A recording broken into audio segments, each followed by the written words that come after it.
이 앞에 부분은 제가 상세하게 했거든요. 그래서 이거는 이제 전체 그 리트로넬로가 어, 주제로 이렇게 얘기할 때 그 첫 번째가 이제 그 전체 79페이지를 이렇게 페이지로 이렇게 나눈 거예요.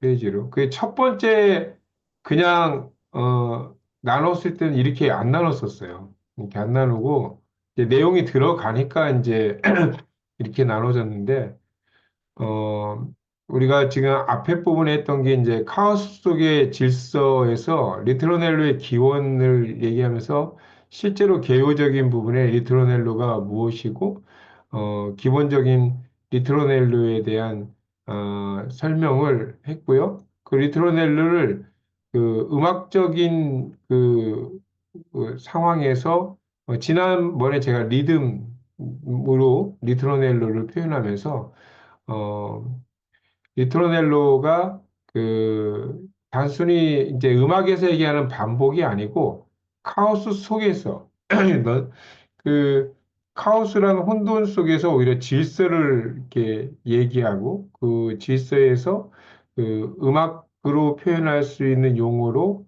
소리, 리듬, 뭐 거기서의 어떤 변화 그러면서 앞에서 얘기했던 그 어떤 그 어린아이의 어떤 그 숲속에서 소리를 찾아가는 그 안전성이 그 영토화다. 그리고 영토화에서 뭔가를 확보해서 반복적인 어떤 소리의 반복으로 그 리트로넬로를 그 예시하면서 그것이 일종의 그 리트로넬로가 갖고 있는 음악적인 원래 용어에서 조금 더 철학적으로 진보된 여기서 들레즈의 리트로넬로는 그 안에서의 새로운 어, 그 철학적 리트로넬로를 얘기하면서 리트로넬로 대기 영토화 그래서 저희가 지금 그 처음에 요걸 얘기를 했는데 되기까지 그다음에 영토와 코스모스는 아직 연결을 아직 안 한 제 마지막 부분을 못 했었거든요. 그래서 뒷부분을 좀 강조하면서 그 준비를 했는데 어쨌든 이렇게 첫 장이 구조를 잡았었고 두 번째가 이제 표현과 배치물이라고 하는 리트로넬로의 어떤 진료성에 대해서 597페이지부터 612페이지까지 얘기를 하고 있습니다. 그래서 표현의 진료를 식별에 선별하는 지각, 그리고 표현의 진료를 확립하는 몸짓, 또는 스스로의 표현의 진료를 이루는 몸짓과 관계한다. 어, 이 부분은 지금 그 리트로넬로가 단순한 반복이 아니고 표현의 리듬으로 작동하는 배치물로서의 그 확장을 얘기합니다. 그래서 리듬이 박자가 아니라 그 단순한 박자의 표현이 아니고 감각과 거리, 강도, 그 방향 등의 어떤 조직이라고 얘기하면서 그 특히 그 풀립, 색채, 냄새, 자세 등은 단지 신호가 아니고 그 진료적 벡터로 작동한다라고 해서 이제 벡터라는 게 진료적 벡터로 작동한다면서 뉴트로네로는 소리를 넘어서 그 감각적인 물질적 리듬 전체를 조직하는 이제 기계라는 얘기를 합니다. 지난번에 교수님이 그 저희 추천해줬던 우리 전에 우리가 공부했던 그 책들 그리고 지난번에 그 추천하신 책 있잖아요. 객체들의 대화라든지 뭐 기계들 뭐 그런 것들을 다 연결하는 이제 말이 이제 자연스럽게 넘어가는 그 책을 읽으면 정말 더 잘 이해하겠다는 생각이 들었어요. 그리고 그 리스트 음악에 대한 얘기가 나오는데 그 리스트의 음악이 그 리스텍에서 음의 풍경이나 선율적 풍경의 내재화가 모범적 형태가 나타난다. 나아가 좀 더 일반적인 관점에서 보자면 가곡은 풍경을 그리는 음악적 기법으로서 음악으로서는 가장 회화적이며 가장 인상파에 가까운 음악 형식이다. 아, 그 음악을 이제 인상파에 가까운 음악 형식이라고 얘기하면서 그 가곡 속에서 두 곡은 극히 밀접한 관계가 연결되어 있는데 그, 그 자연 역시 무한한 변형을 나타내는 그 리듬적 인물로 표사된다는 거죠. 그 무한 변형. 예, 그리고 리듬적 인물이라는 표현으로 해서 리스트의 음악이 음의 풍경의 내면화를 보여주는 전형적인 가곡으로 그 자연을 그림처럼 표현하는 그 회화적 음악 형식. 그, 여기 지금 그 독일 가곡을 리트라고 하거든요. 그 리트라고 하는데 그 독일 가곡 자체가 그냥 그 시 자체 거의 선율 이렇게 말하는 것 자체가 자체로 그 독일어가 자체가 운율이 있거든요. 그래서 제가 그 성악 공부할 때도 그 발음 자체에서 조금만 좀, 뭐 운율이나 이런 우리 조 읊듯이 띄워버리면 독일어학 자체가 굉장히 그 시의 운율로 거기 상상을 하게끔 하는데 저는 그 정도만 생각을 했었거든요. 근데 그게 그 정도가 아니고, 거기에 음의 풍경이라는 이런 표현까지 하면서 음의 풍경으로 내면화를 그려주는 거다. 그래서 가곡이라는 것은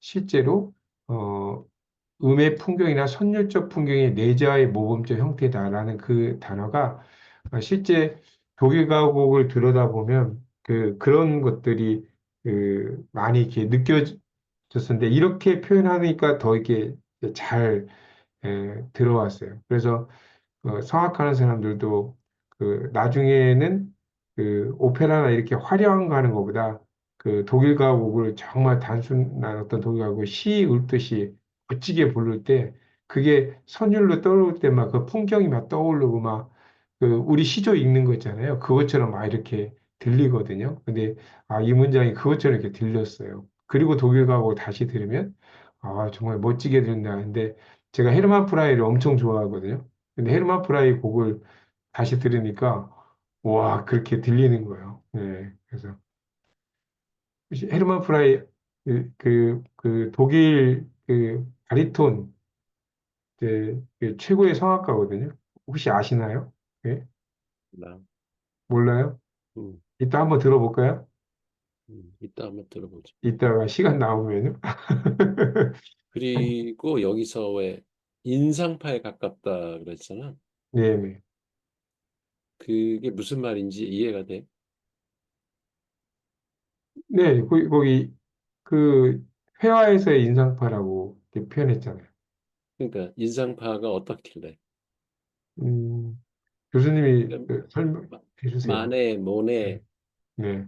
이런 사람들이 이제 초기 인상파고 고호가 이제 후기 인상파라고 그러는데 그 인상파 화가들의 그 화풍, 그 특징이 뭐냐면 그 인상이라는 게 임프레션이 임프레션 영어로. 그러니까 우리가 외부에서 어떤 자극이 뇌 안으로 들어오면 그냥 저기 이 눈에 보이는 대로 사운드면은 소리가 그냥 자연의 소리 들리는 대로 거기에다가 인간적인 해석이나 무슨 그 옷을 입히지 않는 거예요. 그러니까 모네의 그 수련이나 뭐 루어 상당 그 저기 시리즈가 있거든. 그 그림을 보면은 이제 빛의 화가라는 말도 이제 많이 하지 우리나라에서 전시회할 때.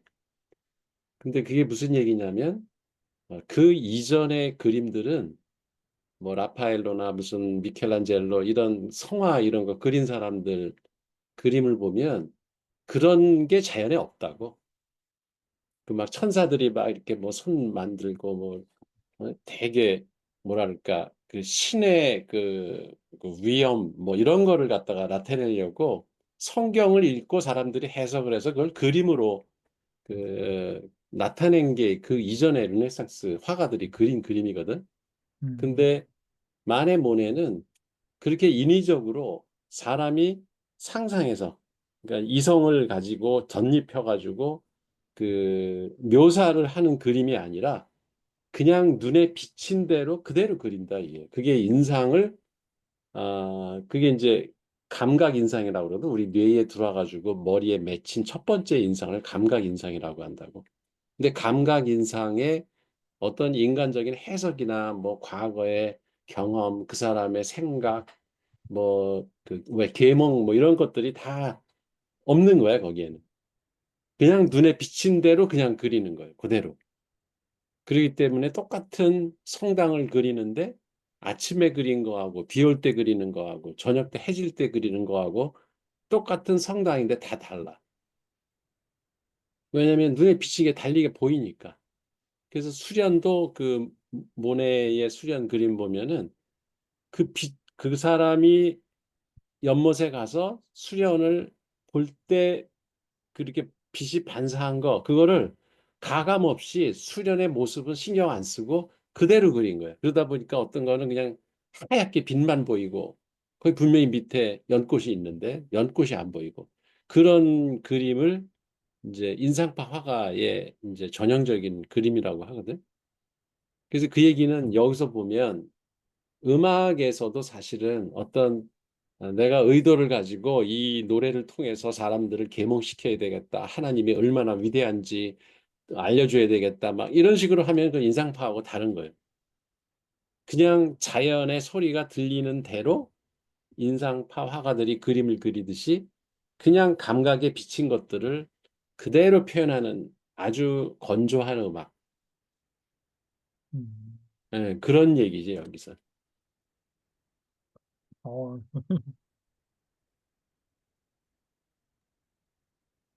그러니까, 그러니까 인위적 해석이 안 들어갔다 이거지. 예, 예.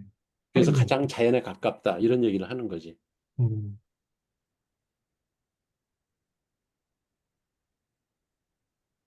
음.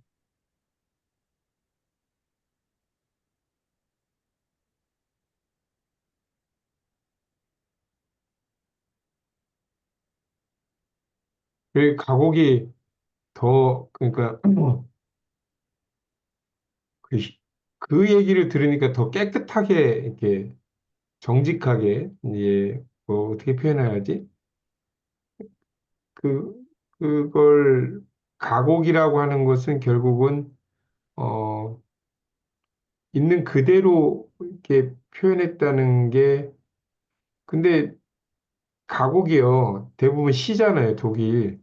음, 독일 시인데, 거기 안에 이제 그 시니까 은유적 언어들이 다 표현돼 있잖아요. 그 제가 이제 안디 뮤직 같은 그런 노래, 그 음악이라는 뭐 그런 노래도 보면은 시니까 당연히 은유적 표현을 하는데 음. 그것이 사실적인 그런 언어의 어떤 포장 없이 한 거하고 은유적 표현하고는 좀 다른 거죠.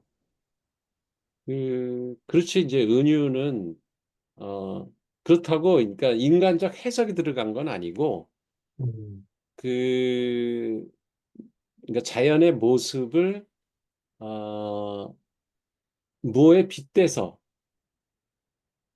그걸로 표현한 거지. 그게 은유지. 음, 그러니까 그렇죠. 비틀고 뭐 추상적으로 뭐 이렇게 그 안에 뜻을 내포하고 있고 뭐 이런 게 아니다는 거지. 여기서 자연을 그림처럼 표현하는 회화적 음악 형식,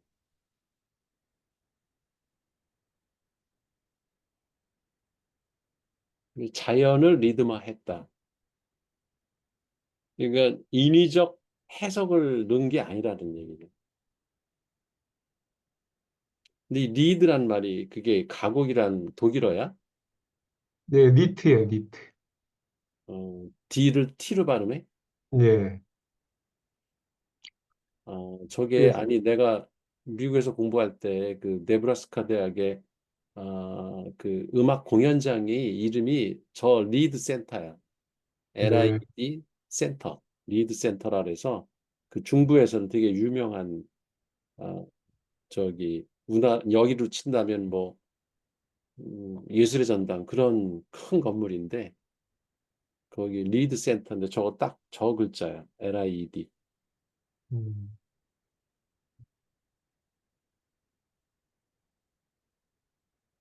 가곡이란 뜻이구나 저게.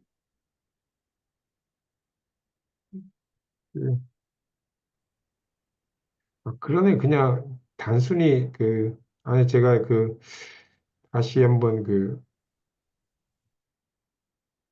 안디 뮤직이라고 하는 슈베르트 음악, 우리 고등학교 그 책에도 나왔던 건데, 그게 이제 음악을 의인화해서 뭐 우리가 이제 힘든 시간에 음악이 버티도록 해줬다. 그래서 나를 더 이 세상으로, 나를 힘든 세상에 인도해주는 음악에 감사한다는 그런 가곡인데, 그, 그게, 대부분 그것도 그러니까 음악적 기법으로 그게 회화적이라 인상파다 이렇게 하면은 우리 내면을 그대로 표현한 거.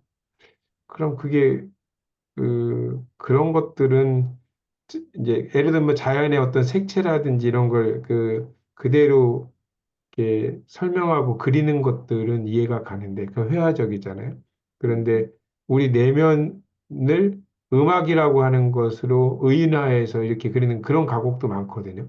음, 뭐요.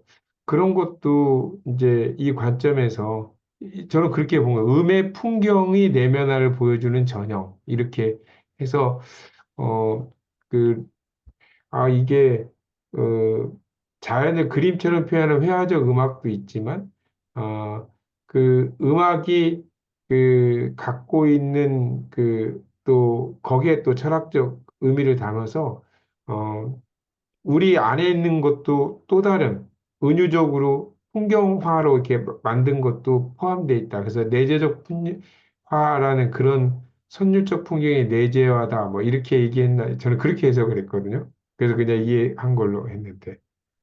예. 그러니까 지금 교수님 말씀은 그대로 표현되는 이제 회화적 기법이 우리의 심상도 이렇게 마음에 있는 이 마음도 그대로 표현하는 것도 그 마음은 어떻게 생각해야 되는 건가요? 그거는 그것도 마음도 사실은 뭐 우리 인간이라 회화적이라고 그러는데 할 수 있는 인간도 건 스스로는 자연이잖아. 네. 그러네요. 그러면 근데 이해가. 우리는 자연이 아니라고 생각해. 그러네요. 그러니까 우리가 갖고 노는 것들, 이런 뭐 시계나 뭐 아, 컴퓨터나 이런 건 자연이 아니지. 하지만 아, 인간은 자연이잖아. 그러니까 우리 마음에서 우러나는 거는 자연의 모습이지. 네, 네. 자연 해석을 예. 잘못했네요. 그러네요. 네. 근데 그거를 이제 트위스트하면 음, 이렇게 비꼬잖아, 왜? 음, 나는 사람을 당신을 실제 사랑하는데 겉으로는 막 욕을 하고 미워하는 척하고 이러는 거는 트위스트하는 건데 그거는 음, 인상파처럼 그리는 게 아니지. 음, 그게 아니라 그냥 내면의 세계를 있는 그대로 보여주는 거. 이게 이제 인상파의 모습이다. 그림 그리듯이 심적 상태를 그냥 그대로 있는 그대로 표현하는 게 그게 이제 인상파의 화가 풍의 그런 그림 그리듯이 음악을 그렇게 표현한다는 그런 표현으로 난 이해를 하고 있거든. 음, 가감 없이 어, 음. 비틀지 않고 그대로 있는 그대로 표현한다. 네. 그러니까 정직하게 그냥 자기 심적 상태를 얘기하는 거지. 네. 노래로. 그게 그런 가곡이다. 이해가. 그러네요. 어, 확실히, 네, 이해가 있습니다. 영토란 우선 같은 종류에 속하는 두 객체 간의 임계적 거리를 말하며 이 거리를 표시하는 것이다. 내 것이란 우선 내가 가진 거리를 말한다. 나에게는 거리밖에 없는 것이다. 나는 타인과 접촉하지 싶지 않으며 타인이 내 영토 안에 들어오면 뭐라고 하면서 플래카드를 세울 것이다. 거기서 이제 영토라는 거는 이제 인계거리, 지금 너무 가깝지도 넘어지 않은 생존거리의 설정인데 이걸 설정하고 유지하는 과정, 그게 영토라고 한 거고 내 것은 그 소유가 아니라 이제 지키고자 하는 거리의 문제를 얘기한 거고요. 그래서 이제 프레카드가 바로 이제 이게 계속 이렇게 적혀 있으니까 이게 이제 타인의 침입에 대한 무의식 경계 표시인데 이게 리토르넬로적 표현적 행위라는 거죠. 그게 계속 반복되고 반복되고 이거는 이제 세워버린 거니까. 이게 영토에서는 리토르넬로적 행위다. 그리고 그 기능의 어떤 재조직과 영토화를 이제 직업과 공격성으로 또 얘기한 문장이 인간의 예술이 그래서 노동이나 의식에 머물러 왔다는 것도 자주 지적되었다. 그러나 이러한 지적이 예술은 인간과 함께 시작된다는 지적보다 중요하지는 않을 것이다. 그러니까 하나의 영토 내에서 기능의 재조직과 힘들의 재결집이 일어나는데 그 기능적 활동이 영토화가 되면 새로운 그 양상을 띱니다. 그때 얘가 이제 집짓기나 어떤 공격성의 변형을 얘기하는데 그게 이제 영토적 리토르넬로라는 얘기고 그 영토적 리토르넬로라는 것이 직업적 리토르넬로로 이렇게 전환된다는 겁니다. 그래서 같은 소리는 같은 영토에서는 울릴 수 없고 동일한 활동은 동일한 영토 내에선 하나의 주체만 가질 수 있다. 아, 이것도 이제 같이 얘기해 보시고. 610쪽의 종교와 대지에 관해서 그 힘의 결집과 강도의 중심이라는 그런 주제인데요. 그 영토는 이제 환경의 모든 힘을 대지라는 중심에 모으고 산, 숲, 호수 등의 자연은 대지 없이는 존재하지 못합니다.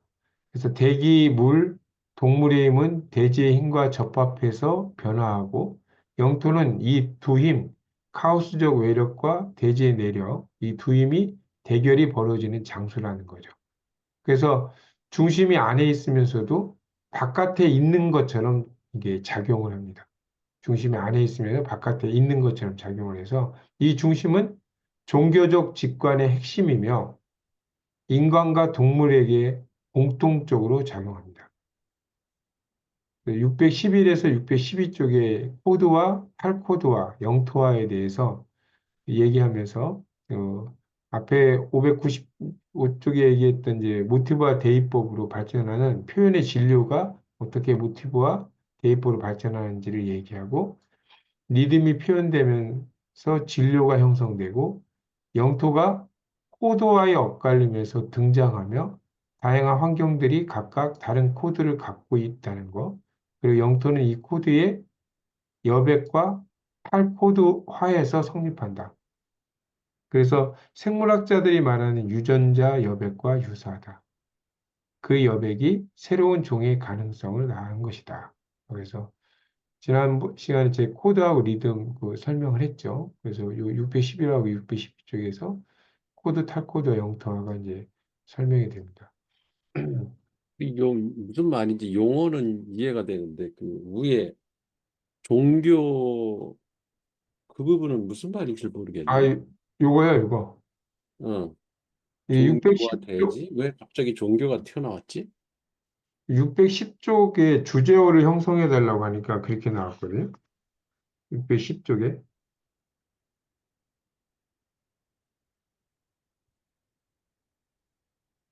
거기 나온 문장들이 저게 왜 무슨 의미로 종교하고 연관이 되는 건지 그 그 종교라는 말이 나온 건 마지막 문장 마지막 문제, 예. 종교적 직관의 핵심이며 이 중심이라는 게 인간과 동물에게 공통적으로 작용한다. 근데 갑자기 왜 리토르넬로에서 종교와 대지가 튀어나와가지고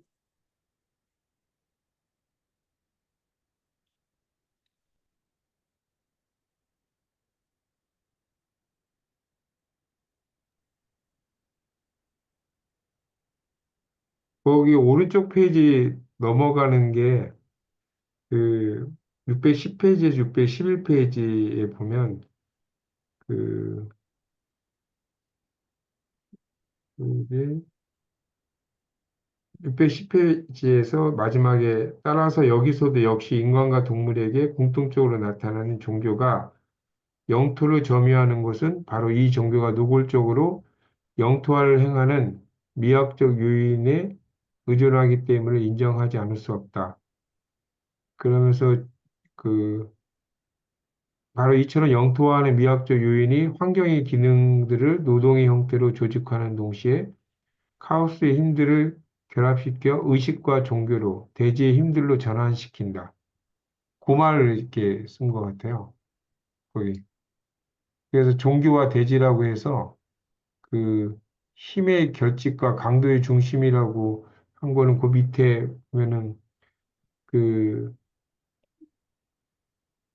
그 의식과 종교가 대지의 힘들로 전환시킨다는 게 이제 영토를 구성했을 때 그 혼돈의 어떤 카오스의 힘들을 그 의식이라는 거, 또 종교라는 어떤 힘이 그, 그 종교가 힘의 결집이고 그, 그 어떤 그, 그 영토에서 어떤 힘들을 발휘할 수 있는 그걸 이제 전환시킨다는 그렇게 그 얘기를 한 것 같습니다.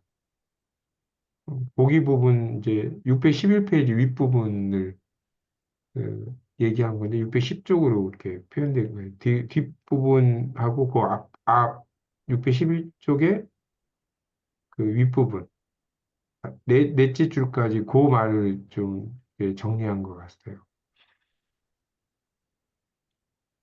근데 이게 리토르넬로와 무슨 상관이 있느냐. 문장마다 핵심적인 걸 좀 정리하라고 했더니 그렇게 한 것 같아요. 음. 근데 여기 물어봤더니 음, 종교는 해볼까요? 땅 위에서 기호, 리듬, 신체의 강도를 배치함으로써 하나의 질서를 만든대. 종교라는 것이. 그 말은 좀 이해가 되는 것 같아. 그러니까 종교라는 게 땅이라는 건 이제 상징적이겠지. 어떤 영역, 이렇게 주어진 한 영역 위에서 질서를 만드는데 그 질서를 만들기 위해 필요한 게 기호, 리듬, 음, 그다음에 신체의 강도. 이걸 어떻게 배치하느냐에 따라서 질서가 이제 생기기도 하고 카오스가 생기기도 하겠지. 그래서 종교는 대지를 코드화하고 그것을 기호학적, 사회적 구조로 묶어내는 하나의 힘이다. 종교라는 것이. 음, 그러니까 어떤 영역에서 어, 이게 리토르넬로의 리듬, 기호, 강도. 그러니까 강도라는 게 인텐시티야. 이게 얼마나 세냐. 이것들을 적절히 배합을 하면은 하나의 질서가 생기고 그게 이제 힘이 결집되는 하나의 중심 역할을 한다는 거지. 그래서 그 땅덩어리 어떤 영역을 하는 거는 이제 그게 영토라는 것이고 영토는 환경의 모든 힘을 대지라는 중심에 모은다. 그러니까 일반적인 그냥 그 땅이 있을 거 아니야. 근데 거기서 종교가 이제 생기려면은 특정 영역이 필요한 거지. 뭐 대전시라든가 뭐 한국이라든가 뭐 이스라엘이라든가 이런 어떤 특정 영역, 그게 이제 영토가 되는 거고 그 안에서 어떤 질서를 이제 만들어내는 데 필요한 게 기호와 리듬과 어떤 신체의 강도 이런 것들을 그 적절히 배치할 때 하나의 질서가 생기고 그러면 거기에 힘이 직결되면서 어 다른 그 주변의 것들을 이렇게 뭐랄까 끌고 갈 수 있는 어떤 영향력 이런 게 이제 생긴다. 그래서 그 중심 직결성이 중요하다는 거고 그게 종교적 직관의 핵심이고 이거는 인간뿐만 아니라 동물한테도 그런 게 작동을 한다. 그런 얘기인데 우리 인간이 믿는 종교는 이제 어느 정도 이해가 되는데 그게 왜 동물한테도 적용이 될까? 동물들 사이에서도 그런 종교적 제의 같은 것들이 있나? 어디서 본 것 같기도 하고 뭐 동물이 그 라이온킹처럼 하진 않겠지만, 그건 애니메이션 영화잖아. 네. 그 어쨌든 동물이 그 같이 이렇게 그 무리지어서 살아가면서 나오는 그 음, 자기네들만의 질서. 질서 뭐 그런 게 있는 거 그거와 같이 어떻게 얘기하는 것 같아요. 약간의 우두머리를 신성화하고 또 거기도 우두머리 반복적으로 예, 이렇게 진행되면서 어떤 리듬이 생기고 예, 그렇죠. 어떤 뭐 저희들끼리도 의사소통을 해야 되니까 기호가 필요할 것이고 그렇죠. 이제 센 놈, 작은 놈을 갖다가 이렇게 신체를 배치를 적절히 해야 그 음, 체제가 유지되고 그런 게 있겠지. 예, 그렇죠. 어쨌든 그 무리의 우두머리이다의 어떤 그 기호도 있고 그 기호가 갖는 어떤 그 리드미컬한 어떤 그런 것들도 생길 수 있고 아니면 걔들만의 음, 어떤 춤이 있을 수도 있고 춤이나 이런 그 뭐라고 해야 되나 이런 동작?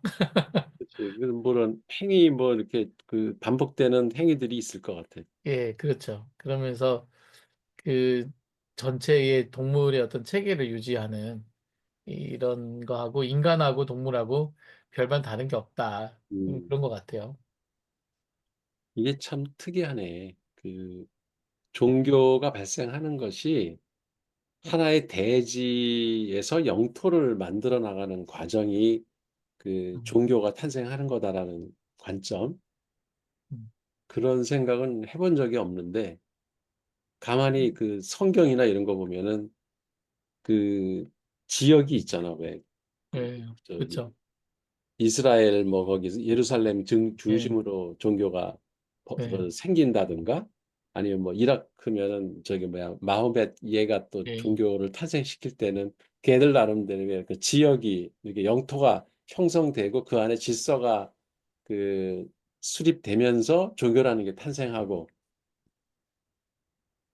그러려면은 거기서도 리트로넬로 같은 어떤 그 질서를 유지하기 위한 수단 이게 음, 리드미컬하든 뭐든 이런 것들이 있어야 가능하다. 그렇게 이해를 하면 되겠네. 그렇죠. 근데 그게 그 리드미컬이라고 하는 게 그 사람들이 모여 있기 때문에 생기는 거지 않겠습니까? 그 주변의 지형하고 서로 어떤 환경하고 맞춰서 그 그게 화성에서 분명하지는 않은데 예, 어떤 물질의 그 파동 있잖아. 이렇게 예, 그 파동. 사인파 이렇게 예, 파동이 이렇게 모든 물질은 파동으로다가 이렇게 신호를 전달하고 하는 게 이 리트로넬로의 핵심이 그건 것 같아. 예, 파동. 파동. 그래서 이게 사람이든 어떤 사물이든 동물이든 별반 차이가 없다는 거지. 물질의 그렇죠. 파동에 의해서 다른 것과 연관 맺고 어떤 질서가 형성이 되고 패턴이 생기면은 그게 이제 반복되면서 그 질서가 형성이 되고 그런 모습은 별로 차이가 없다. 근데 그게 결국은 영토라고 하는 것이 생겨서 거기에 코드화가 이루어지고 재영토화가 되고 음, 또 이제 새로운 것이 뭐가 이렇게 탈주가 생기면 탈코드화 예. 그런 것들이 이렇게 계속 그 순환적으로 일어나는 것이 물질의 세계다. 그러면 이제 코드, 탈영토와 탈코드화 이런 것들이 다 그거의 일환으로 여기 문장들이 이제 말이 되네다. 그러면 교수님, 그거는 근데 인간과 동물뿐 아니라 자연의 물질도 어떤, 그렇다는 거지, 예, 물질도. 자연의 유지의 어떤 원리도 같다는 거잖아요. 그치. 예. 예, 사물도 그렇다는 거지. 예, 그 서로 돌의 형태, 나무의 형태 이런 것들이 자기들끼리 서로의 그 리트럴러 리듬이 있고 음, 그것이 어느 정도 어떻게든 그 서로 균형이 잡힌 서로 침범하지 않고 서로의 이렇게 경계가 있는 음, 하지만 그 안에 질서를 서로 만드는 이런 그 원리가 있다는 얘기인 것 같네요. 예. 이게 확대 해석하면 그렇게까지, 그러니까 무생물까지 갈 수 있는 거죠. 여기서 예, 지금 지금 계속 예, 생물과 예, 동물과 사람 이런 쪽에서만 이렇게 포커스를 맞춰 설명이 나오고 있거든, 여기는. 그렇죠. 네. 그 그러니까 저도 양자역학으로 해석을 하면 사물의 세계, 물질의 세계도 이럴 수 있다. 예, 그렇죠. 네, 그렇게 확대 해석할 수 있겠지. 거기 610페이지 그 윗부분 여섯 번째 줄에 그 말씀을 했거든요. 거기 즉 영토는 다양한 환경에 포함된 모든 힘을 결집시키는 대지 힘들을 모아 하나의 다발로 만든다라고 할 때 음, 이 문장은 그때 이제 해석 문장으로 그때 제가 검색한 게 영토를 단순히 생물이 차지하는 공간이 아니라 음, 환경 전체 에너지, 즉 힘들의 응축 지점을 파악한다.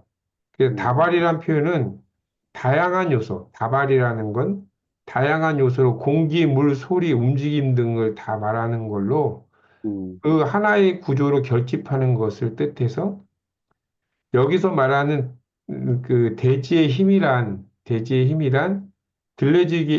들레즈에게 있어서는 비인격적이면서도 실질적인 생명 에너지이며 음, 영토란 그 에너지를 특정한 질서로 조직하는 어떤 표현의 장이라는 걸로 음. 예, 시작했습니다. 그러니까 생물적 단순히 생물 차지하는 공간이 아니라는 거예요. 음. 예. 에너지 공간입니다. 그 환경 전체 에너지. 그러니까 개념적으로 보면 대지가 큰 어떤 그 잠재성들, 에너지들이 다 이렇게 그러니까 널리 퍼져 있는 상태고, 거기서 어떤 영토가 하나 이제 이렇게 형성이 되면 그 안에서 이런 리턴 렐로가 일어나면서 질서가 잡히고, 그게 하나의 힘이 직결되는 중심지 역할을 한다. 지금 그 예, 얘기야. 맞아요. 예, 그 흩어져 있던 그 카오스, 모든 힘이 음, 그, 그 용기나 그 토대의 그 대지로 귀속된다는 거죠. 음, 그래서 그 각각의 영토에서 여기에 이제 강도의 중심이라고 한 게 가장 영토의 심원한 곳에서 일어난다고 문장에 나온 거는 영토의 중심이 단지 그 외적인 공간 그 구획을 넘어서 그 내적 질서와 결속이 있다는 점을 강조했다는 거예요. 음, 그래서 그 이, 영토는 그 중심을 통해서 그 강도의 중심을 통해서 표현된 힘의 중심점에서 그 미학적, 종교적 아니면 정서적인 그걸로 재조직된다는 겁니다. 음, 그러니까 지금 아까 말씀하신 대로 우리가 생각하는 그 미학, 종교, 정서가 그 영토의 어떤 힘이 발생된 중심원이 생겨나면은 거기서 이제 재조직이 된다.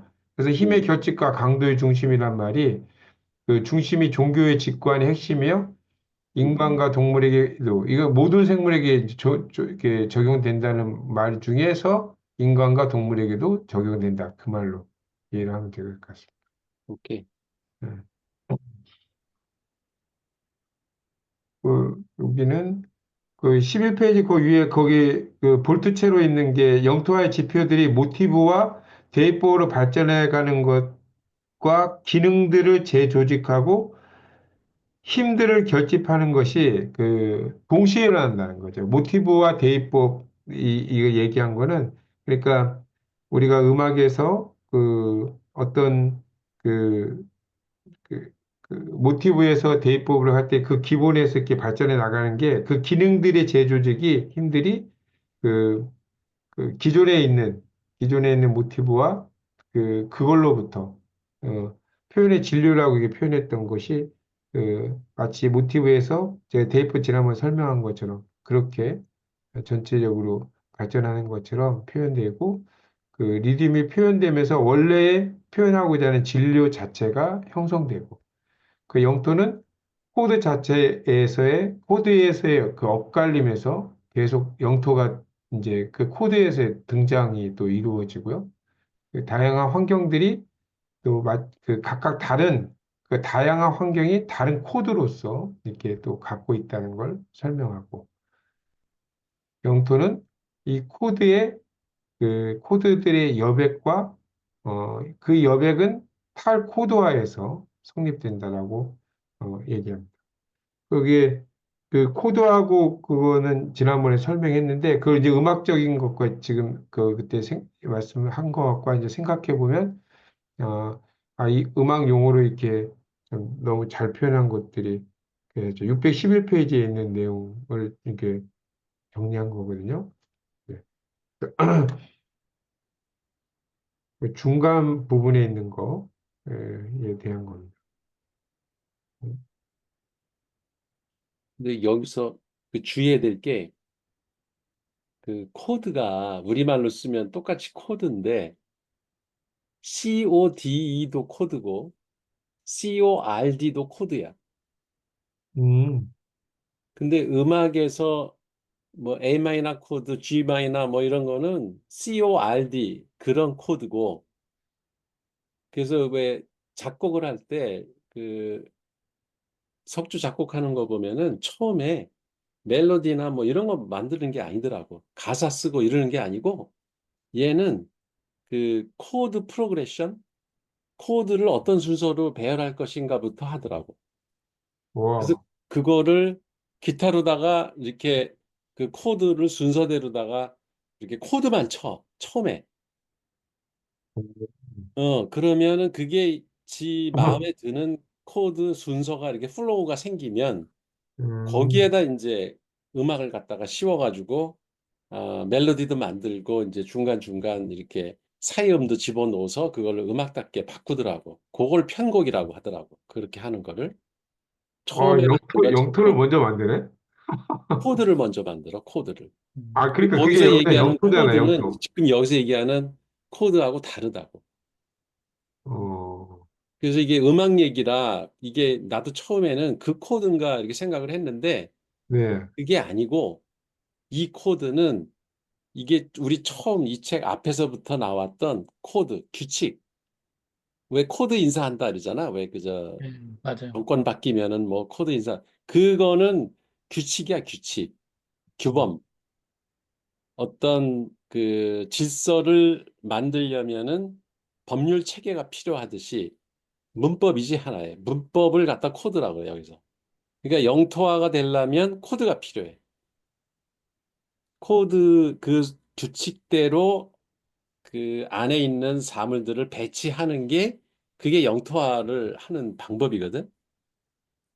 그래서 그거하고 헷갈리면 안 된다고. 음, 그러네. 이 코드는 그 CORD가 아니야. CODE야. 그렇죠. 음.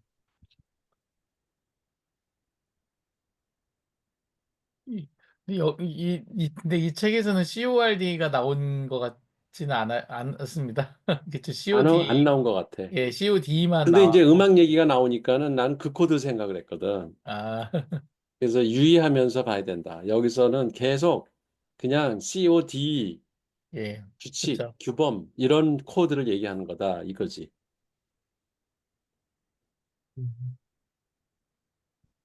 그래서 코드, 탈코드화, 영토화 이게 규범이야, 규범.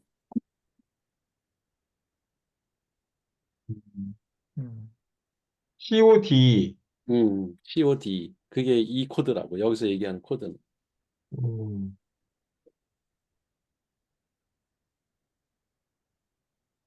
그 음악에서도 COD라고 하지 않아요? 그건 CORD야. 음, 음악의 코드는. A 마이너 뭐 저기 G7 코드 뭐 이런 거는 CORD야.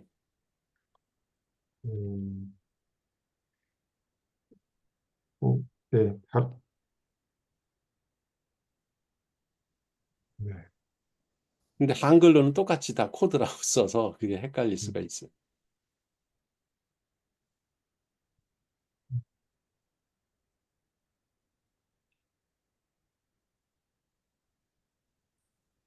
CORD.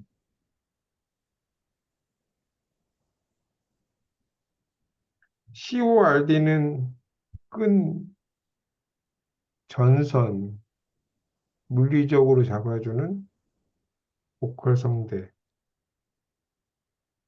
이렇게는. 저는 이제 같은 단어를 그 넓게 쓰는 언어, 그 단어로 생각했거든요. 그러니까 같은 단어인데 이렇게도 네. 쓰고 저렇게도 쓴다. 그러니까 COD 코드가 음악적 단어인데, 음, 이거를 여기서는 우리가 지금 그 리트로넬로를 그 철학적 해석으로 그 넓은 의미로 해석한 것처럼 이 음, 코드를 그 표면적 그 단어에 갖고 있는 코드에 대한 코드가 이제 음악적 규칙 화성이잖아요.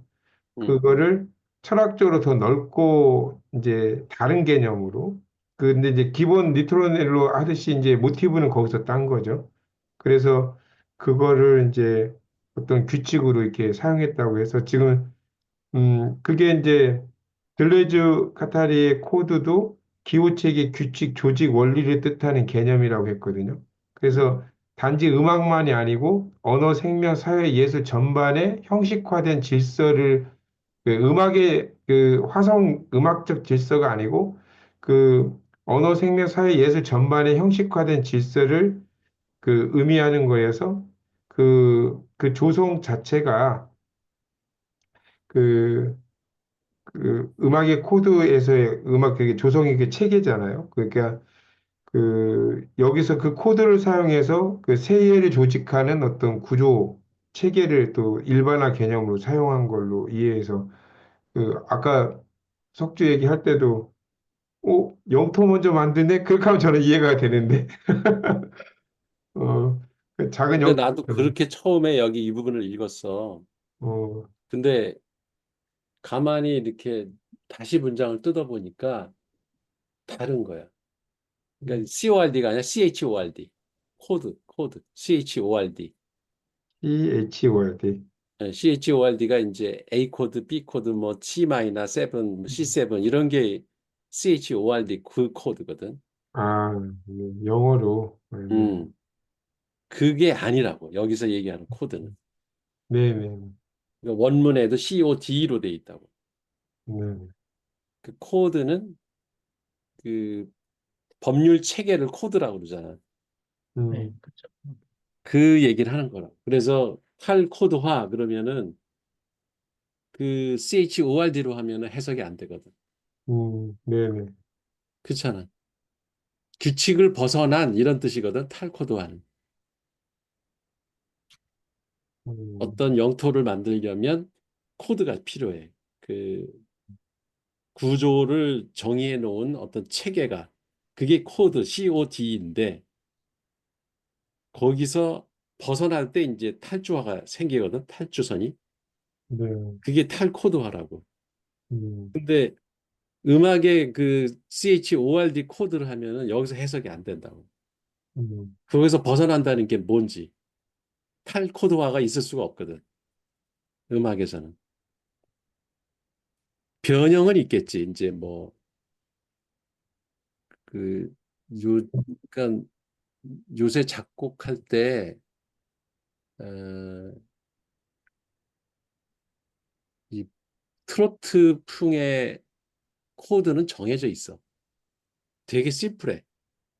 근데 R&B라든가 그 미국의 최신 팝, 재즈 이런 쪽의 코드는 되게 다양하게 변형이 일어나더라고. 음, 근데 음, 그게 탈코드화가 아니야. 그거는.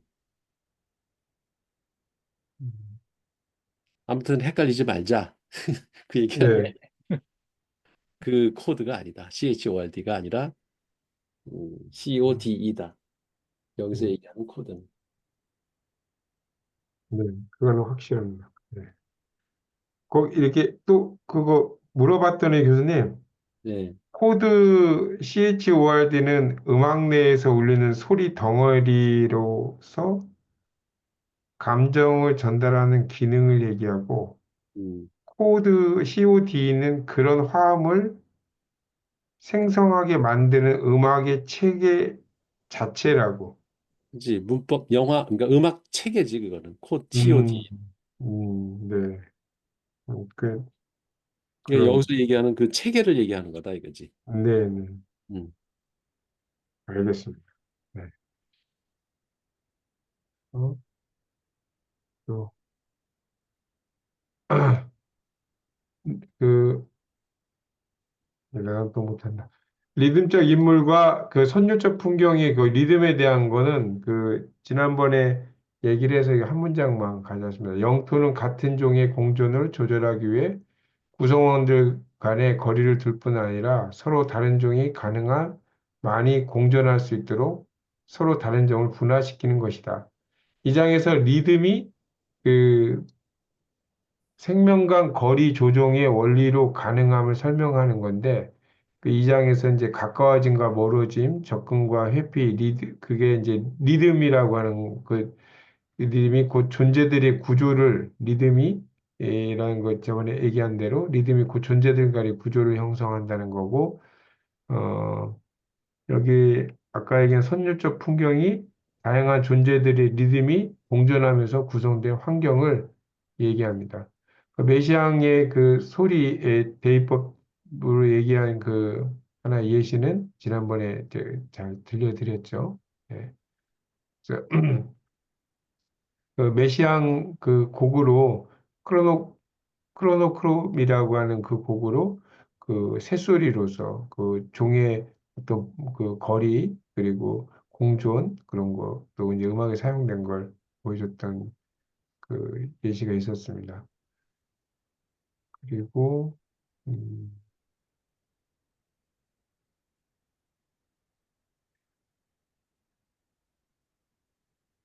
네 번째가 이제 그래서 이제 음, 표현과 배치물이 니트로넬로의 진료성을 얘기하고 그 다음에 이제 세 번째가 리듬적 인물과 선율적 풍경 그리고 여기 네 번째가 이제 배치와 탈영토화로서 생성 기계로서의 리트로넬로. 그래서 기계란 탈영토화 과정에 있는 배치물에 삽입되어 배치의 변화와 변이를 그려내는 첨점들의 집합이다. 그래서 그 예술가는 대지 경기에 자리 잡고 밀입자, 분자, 결정체에 관심을 기울이며 단지 내재적 운동만을 포착하려 한다. 예, 리트로넬로는 존재를 조립하고 재배하는 생성 기계로 작동하는데 기계는 감각, 진료, 리듬, 신체를 이어주는 생성의 매개라는 뜻입니다. 그리고 그 우리가 지금 그 하고 있는 다섯 번째가 642페이지부터 642페이지, 652페이지까지가 예술과 민중이라는 주제로 예술이 이제 정치성과 집합적 대기. 그 리트로넬로를 들레즈와 카타리가 접근한 게 이제 이 민중운동 그걸 보면서 이제 이게 생각한 거였잖아요. 그래서 이제 여기서 이제 구체적인 얘기를 하고 있는데 예술가는 이제 신이 아니라 신에게 도전장을 내민 영웅이다. 민중은 인격이 아니라 민중 자신이 동시적이고 연속적으로 체험해 나가는 변태들에 따라서 개체화되어야 된다. 649페이지의 내용은 니트로넬로는 예술과 정치가 교차하는 지점이 된다. 그래서 고전주의 예술은 형식과 질서의 표현이라면 낭만주의는 영혼과 대지의 표현입니다. 그러나 들려주는 그 너머에서 민중이 대기의 리듬 속에서, 민중 대기 리듬 속에서 스스로를 구성하는 과정에 주목합니다. 니트로넬로는 민중이 자기 리듬을 구성할 수 있도록 돕는 정치적인 배치물이자 예술의 핵심입니다. 네. 그래서 리트로넬로 자체가 그 민중의 리듬을 구성할 수 있고 그게 또 하나의 이제 정치적 배치물을 만들 수 있으면서 그게 이제 또 예술이 핵심이 된다는 말입니다. 그래서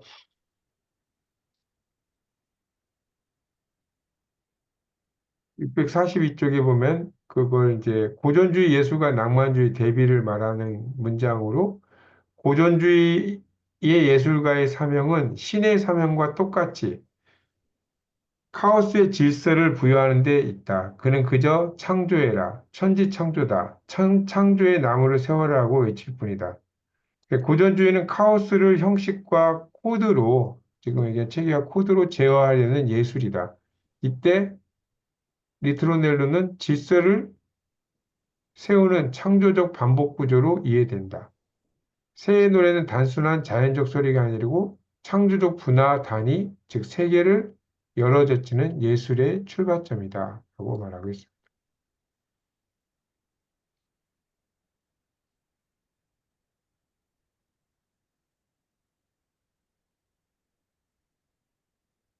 그 643페이지에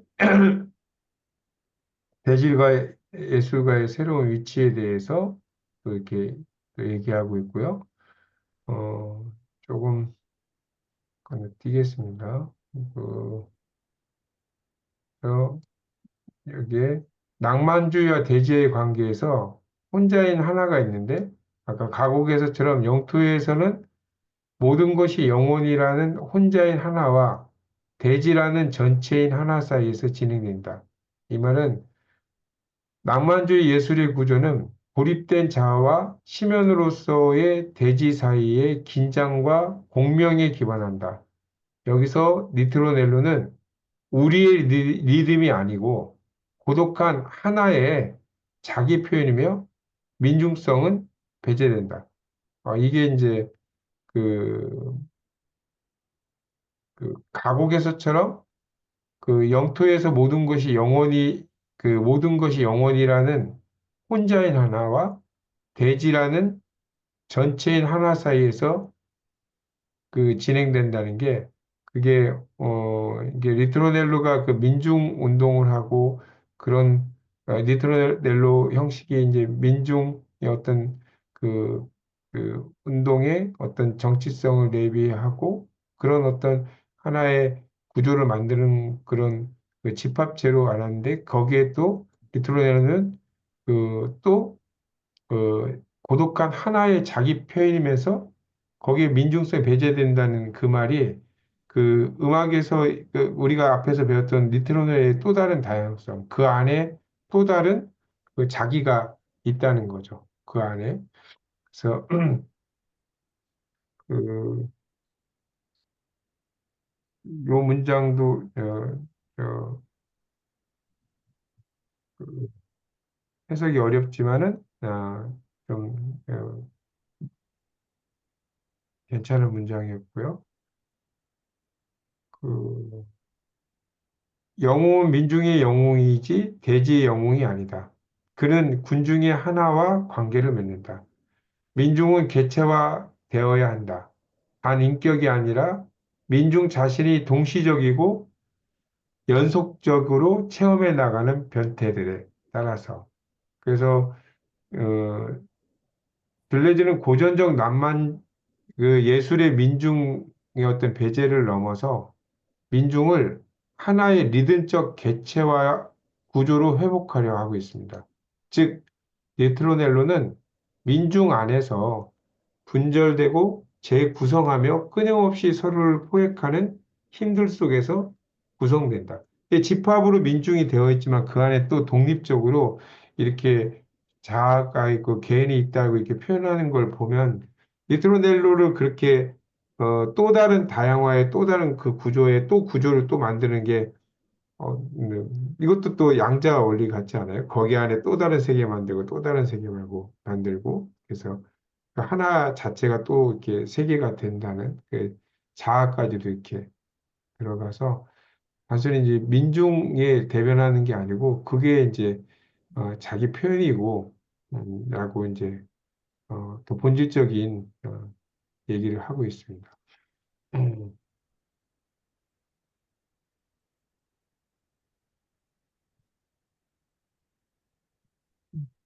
그래서 드뷔시의 그 예술을 그 리트로넬로의 분자와 우주화라고 그랬는데 리트로넬로조차 분자적인 동시에 우주적인 것이 된다.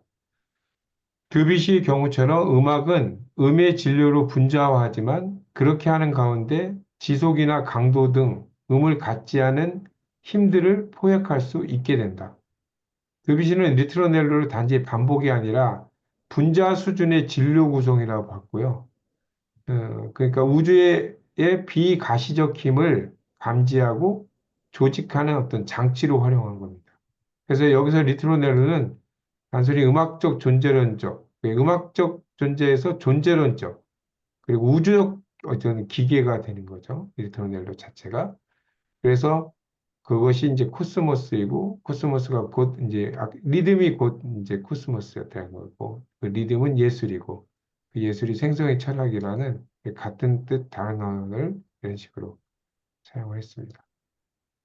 그래서 이, 쪽에서 얘기하는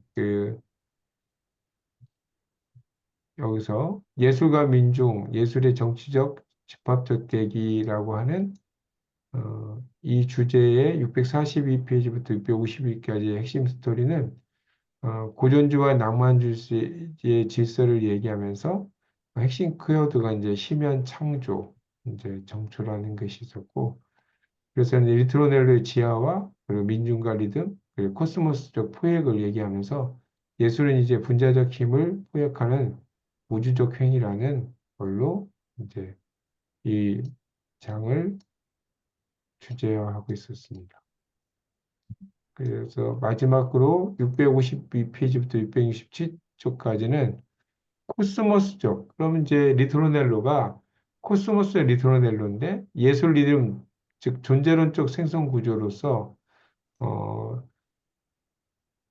661쪽에 그 얘기를 하고 있는 건 이제 음의 탈영토와 체면의 힘이라고 해서 음은 우리 내면으로 침투하고 우리들을 몰아내고 질질 끌고 가고 가로지르기 때문이다. 여기서 리트로넬로는 이제 단순한 음악이 아닌 존재의 내면과 외부를 관통하는 강력한 힘이라는 겁니다.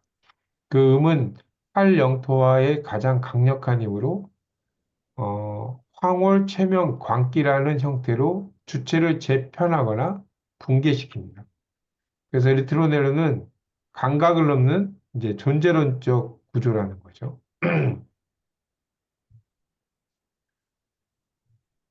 663쪽에 이제 시간을 만드는 리트로넬로라고 해서 리트로넬로는 시간을 만들고 리트로넬로는 내포 시간이다.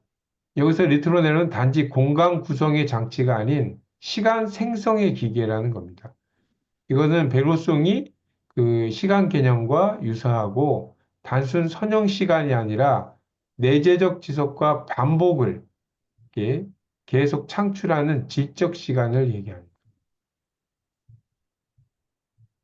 음악의 본질과 두 리트로넬로의 간의 이행이라고 하는 요 문장으로 주제를 한 거는 왜 음악가는 첫 번째 유형의 리트로넬로를 필요로 하며 이를 내부에서 변형시켜 두 번째 유형의 코스모스적 리트로넬로를 만들어내는가. 여기서 들레주와 리트로넬로의 이중 구조를 명확히 하고 있는데 첫 번째가 영토적 리트로넬로이고요. 두 번째가 코스모스적 리트로넬로.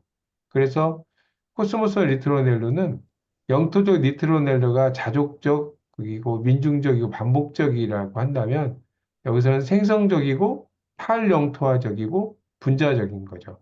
그래서 1유형을 출발점을 하되 반드시 이 유형을 이행하게끔 해서 이 이행 자체가 목적이자 예술의 존재론적 과제라고 얘기하고 있습니다. 그래서 666페이지에 보면 작은 리트로넬로 형태의 철저한 작업을 가해서 코스모스의 소악재를 강조해야 한다. 그래서 음악가들의 그 바르토크나 슈마냐 모차르트는 모두 리트로넬로를 예술적 생성장치로 다룬 대표적 인물이고 그들은 영토적 리트로넬로를 의도적으로 변형, 해체, 재조립하여 코스모스의 리듬을 열어 젖힌다. 위대한 우리가 생각하는 이런 작곡가들이 철학적으로 표현했을 때 단순한 그, 그 리토넬리 그 변형 해체 재조립을 해서 음악적인 범위를 코스모스 리듬이라고 하는 우주적인 리듬을 젖혔기 때문에 야, 이 사람들이 위대한 음악가구나 이렇게 예, 해석할 수도 있겠습니다. 그래서 코스모스적 힘은 이미 재료 속에 거대한 니트로넬로는 소박한 니트로넬로 속에. 그러니까 코스모스적 힘은 이미 재료 속에 이미 있다는 거죠. 어, 이미 작은 거기에 있고 또 거대한 니트로넬로는 소박한 니트로넬로 속에. 대규모 조작은 소규모 조작 속에 들어있다. 아, 이것도 멋진 말이었는데요. 마지막 문장은 니트로넬로에 대한 내 모든 철학을 은축한다. 코스모스적 리트로넬로는 거대한 생산이나 특별한 기계가 아니라 소박한 반복 속에서 이미 내재되어 있는 힘이다. 그래서 창조는 복잡한 것이 아니라 단순한 것, 이미 잠재된 힘을 열어 젖히는 것이다. 저는 여기서 이제 그, 그 온전성, 완전성 얘기하는 거예요. 온전함을 얘기할 때, 그쪽 해석할 때 이미 존재되어 있는 완전함은 100으로 가는 가고 있는 리미트, 뭐 이렇게 표현한다면, 여기서도 우리가 창조하고 뭔가 내가 힘을 발휘하고 한다는 것은 이미 갖고 있는 가장 기본의 단순한 거에서 그거를 발현시키고 여는 것이다. 그러니까 단순한 것 속에 잠재된 힘을 열어젖히는 것이다. 이 말도 그래서 앞에 부분에서 계속 이제 가곡도 비유하고 제가 멈칫했던 뭐 그런 것들 얘기하는 것도 아주 이제 연결되는 언어로 다가왔습니다. 리트로넬로는 존재를 생성하는 존재 생성의 최소 단위이자 세계와 접속하는 물이다. 마지막 구간에서 리토넬로가 존재의 프리즘, 시간의 리듬, 생성의 음악이라는 점을 확인합니다. 드뷔시, 슈만, 바르토크는 리토넬로를 통해 소규모 구조 속에서 거대한 우주를 담으려는 예술적 실험을 했습니다. 그리고 이 실험은 대기와 생성의 철학으로 수렴됩니다.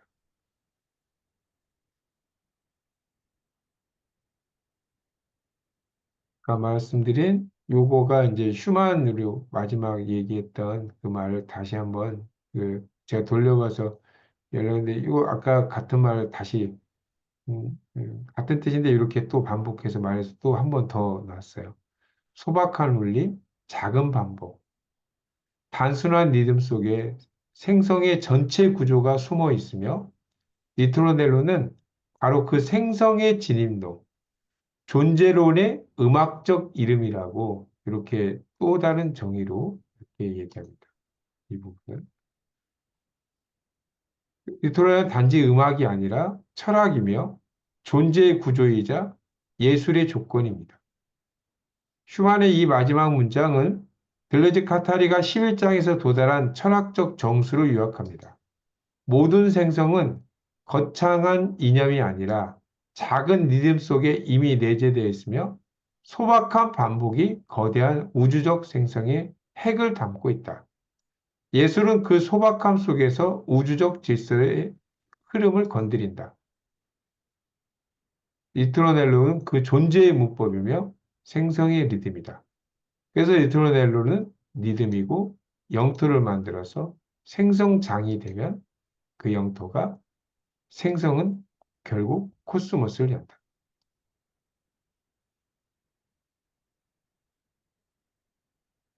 우리는 더 이상 리트로넬로를 하나의 반복 형식으로만 보지 않는다. 그것은 카오스를 열고 영토를 그리고 주체를 넘어서 결국 코스모스를 울리는 가장 작은 울림이다. 그것은 음악이자 예술이자 존재의 리듬이다. 그리고 슈만이 말했듯이 거대한 리트로넬로는 소박한 리트로넬로 안에 이미 들어있다. 이상입니다. 수고했습니다. 아이고.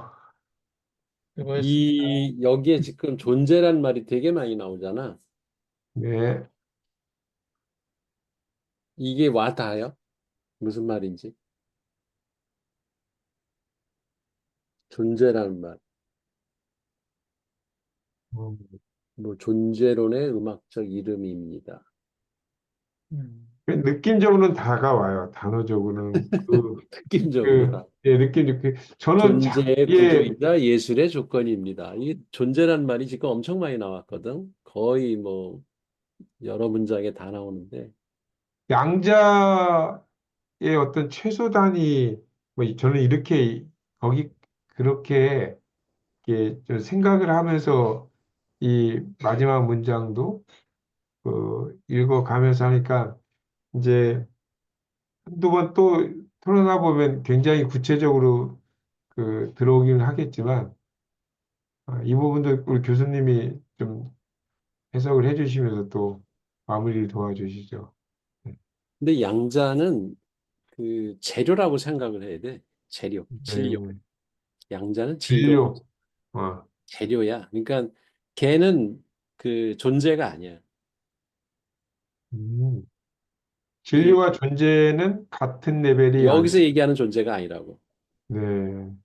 여기서 얘기하는 거는 여기서 보면 존재 생성 단위란 말이 나오잖아. 네. 존재 생성 단위는 그게 그거는 진료인가요? 양자가 될 수가 있겠지. 진료는요? 그러니까 진료가 생성 단위라고. 네네네. 근데 존재는 저걸로 이해하면 돼. 개체로. 우리가 심엉동에서 얘기한 개체화 이론 공부했을 때 음, 완성된 하나의 실체 모습. 음. 그러니까 그거는 이미 질서도 갖춰져 있고 코드화도 돼 있고 하나 실체가 돼서 이미 완성된 모습을 여기선 지금 이제 계속 존재라고 하는. 음. 음. 그러니까 어느 정도, 원학적인 의미에서 존재는 하나님을 존재라고 생각하면 돼. 가드. 음, 지 스스로 독립적으로 존재하면서, 그러니까 있으면서 변하지도 않아. 원래 모든 걸 다 갖추고 있기 때문에 그게 존재야 원래. 음, 그래서 그런 게 뭐냐? 이게 존재론이야. 그런 게 뭐가 있냐? 그러면 무슨 하이데거나 이런 사람들은 언어도 존재라고 그래. 언어도 존재. 원래 언어라는 게 있었다는 거예요. 원래부터. 인간이 만든 게 아니라 그 원래부터 언어라는 거는 언제 생겼는지는 몰라. 근데 하여튼 언어라는 게 원래 있었어.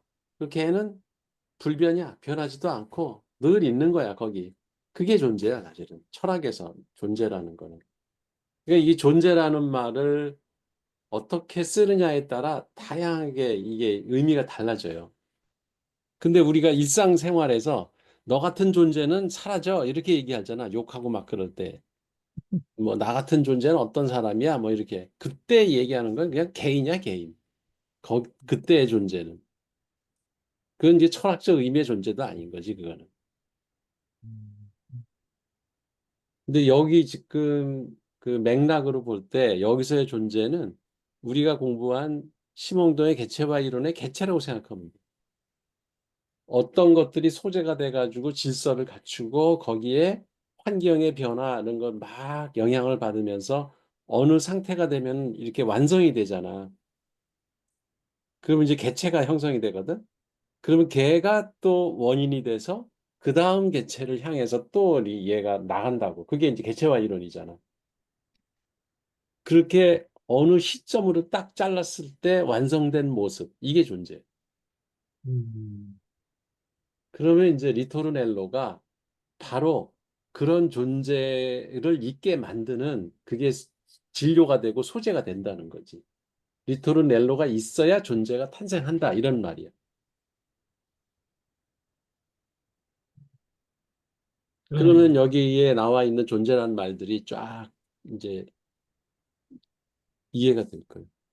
이게 그 심홍동이 그 표현하기를 그 우주의 그 행성이 그 항성이 만들어질 때 별이 만들어질 때 음. 은하계가 만들어질 때 이렇게 그 큰 암흑 에너지 같은 그 포텐셜 그 에너지들이 쫙 대지의 카오스지 그게. 이렇게 쭉 모이다가 보면 이제 어느 순간에 이렇게 그 H2라고 하는 수소의 음. 그 에너지들이 보이고 그게 모여가지고 이제 뭔가 그 응축이 되고 열을 받고 하면은 그게 헬륨이 되잖아요. 음. 그 변하는 과정은 그치. 사실은 이제 수소가 하나의 존재고 예, 실체고. 그쵸. 나오고 그랬다가 헬륨으로 바뀌면 헬륨이 또 헬륨이 존재가 또 되고 존재가 되는 거. 실체가 그런 되고 식으로 그렇게 계속 그러면 변하는. 그러면 이 수소에서 헬륨으로 바뀌는 데 필요한 어떤 그 원리, 그 파동, 서로 이렇게 겹쳐지는 그 맞춰지는 것 이런 것들을 리트로넬로의 그렇지. 어떤 그게 형식으로 리토르넬로. 예, 그런 리토르넬로가 법칙이 있다. 있어야 수소에서 헬륨으로 바뀌지. 예, 그런 리드미컬한 그 각자의 음. 리드미컬한 것들이 서로 맞아가지고 새로운 어떤 존재가 또 탄생한다는 거군요. 그치. 그러니까 어떤 존재가 탄생할 때는 이미 영토를 차지하고 있어, 얘가. 음, 그래서 영토화가 되면서 존재가 탄생을 해. 음, 그러면 거기에는 코드도 이미 들어가 있는 거예요. 음, 그 규칙에 따라서 그게 질서가 잡힌 거니까. 음, 근데 이제 여기서 탈주가 일어나고 탈코드화가 일어나면서 그게 깨져. 그럼 이제 음, 다시 혼란 상태가 되겠지? 음. 근데 거기에 다시 리토르넬로가 리듬과 네. 기호와 이런 배치 막 이런 것들이 일어나. 그러면서 다시 질서가 잡히면서 새로운 존재가 또 탄생을 해. 음, 실체가 하나 새로 생기는 거지. 그럼 다른 모습이 되는 거예요. 그게 나일 수도 있고. 음. 근데 이게 영원히 계속 되는 놈은 없어. 그게 또 원료가 되고 그게 잠재성의 에너지 근원이 돼가지고 얘가 또 이제 탈주가 되고 탈영토와 탈코도화가 일어나면서 이게 해체가 되고 또 다른 걸로 다시 재집합. 그래서 또 하나의 존재가 또 탄생해. 지금 그 과정을 얘기하는 거예요. 근데 그 과정을 한마디로 얘기하면 리토르넬로다. 음. 그래야 새로운 존재가 탄생한다. 어, 계속 어디 뭔가 그 반복되는 얘기들이 계속 되는 것 같네요. 이제 그걸 이제 다양한 우리가 접할 수 있는 뭐 사물들 무슨 뭐 음악 이런 그 다양한 영역에다가 적용을 해가지고 그 용어들을 조금씩 조금씩 이렇게 그 음악적 용어로 바꾸는 거지 이제. 그러니까요. 그 전체 체계는 하나고 지금 음. 이 사람들이 얘기하고자 하는 거는 처음에 얘기했던 영토와 뭐 탈영토와 뭐 탈코드와 뭐 이런 그 틀은 계속 가고 있는 거고 네, 그러니까요. 그게 이제 음악에서는 리트로넬로의 형태로 나타난다 이런 얘기지. 네, 그게 이제 그 한 11강? 이게 지금 11장 넘게 11장. 오니까 이제 뭔가 각 장마다의 공통된 뭐가 있는 것 같아요. 아니 그거를 이 사람은 보여주려고 하는 거야.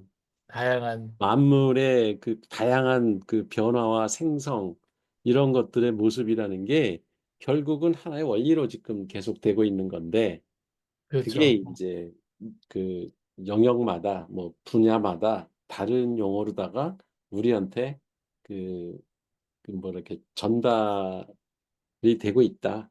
그거를 인식시켜 주려고 지금 여러 가지 예를 지금 보여주고 있는 거지. 아, 예, 멋진 것 같아요. 아유, 참. 근데 수고하셨습니다. 정말 새로운 것 같습니다. 수고하셨습니다. 또 네. 다행히 우리 한 소장이 음악을 또 뭐야 공부를 신경 쓰고 했던 사람이라 이렇게 다양한 가곡의 예라든가 뭐 슈베르트의 가곡이라든가 이런 곡들을 예로 이렇게 들어서 설명을 들으니까 이게 또 음악의 세계도 우리가 한번 들어가 봤잖아 그 덕에. 네. 그냥 이게 건조하게 그냥 음악은 이래 이러고 이렇게 이 장을 읽으면 진짜 재미없었을 거예요. 근데 길게 했어도 이게 새로운 영역으로 한번 우리가 들어가 보는 호사를 누렸지. 한 소장 덕에. 네, 저도 덕분에 잘 들었습니다. 예. 음악을 감상하는 새로운 방법도 익히게 된 거지 뭐 그 덕에. 네.